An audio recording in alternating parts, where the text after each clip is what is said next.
আগের ভিডিওতে বলেছিলাম স্কুটিটা নিতে আর আমাদের কী কী ডকুমেন্টস লেগেছিল। হ্যাঁ, তোমাদের এই ভিডিওর মাধ্যমেই আমি সেগুলো তোমাদের জানাবো। আর হ্যাঁ, ওখানে কিন্তু শুধু স্কুটি না, বাইকও কিন্তু রেন্টে পাওয়া যায়। যেহেতু পচাই বাইক চালাতে পারে না, তো ওই কারণে আমরা ভেবেছিলাম যে আমরা স্কুটিই নেবো আর আমাদের এই দার্জিলিং ট্রিপটা আমরা সুন্দরভাবে কমপ্লিট করবো। আর হ্যাঁ দেখো, ডকুমেন্টস বলতে গেলে কিন্তু একদম যেটা মেন দরকার লাইসেন্স ছাড়া কিন্তু তোমাকে এখানে স্কুটি রেন্টে দেবেই না।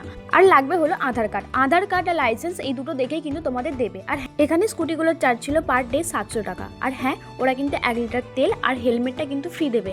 আর বাইকগুলোর ক্ষেত্রে ছিল যেহেতু অনেক রকম কোম্পানির বাইক থাকে, তার উপর কিন্তু ভিত্তি করে অনেক রকম চার্জ ছিল। আর ওখান থেকেই কিন্তু বলে দেবে যে তোমরা যে গাড়িটা নিচ্ছ আর হেলমেটটাও যে তোমরা চয়েস করে নিচ্ছ, সেগুলোর ভিডিওগুলো কিন্তু খুব ভালো করে নিতে। গাড়িটার ইঞ্জিনের যদি কোনো রকম কিছু ক্ষতি হয়, সেটার ক্ষতিপূরণ দেবে কিন্তু কোম্পানি। আর যদি বাইরের কোনো ক্ষতি হয়, যেমন আমরা যেহেতু অ্যাডভেঞ্চার করে যাচ্ছি, কোথাও কিছু হতেই পারে, তো তার সমস্ত রকম খরচা কিন্তু আমাদের ঘরে দিতে হবে। আর এখান থেকে গাড়িটা নেওয়ার পর ব্যাকপ্যাকগুলো সব গুছিয়ে বেঁধে ভালো করে আমাদের প্রায় বেজে গেছিলো 1টা। আর আমাদের মাথায় একটাই চলছিল যে এখান থেকে আমাদের তাড়াতাড়ি বেরোতে হবে, কারণ আমরা যদি পাহাড়ি রাস্তায় সন্ধ্যে নেমে যাই কিন্তু আমরা যেতে পারবো না। আর হ্যাঁ, ততক্ষণের জন্য টাটা, দেখা হচ্ছে নেক্সট ভিডিওতে।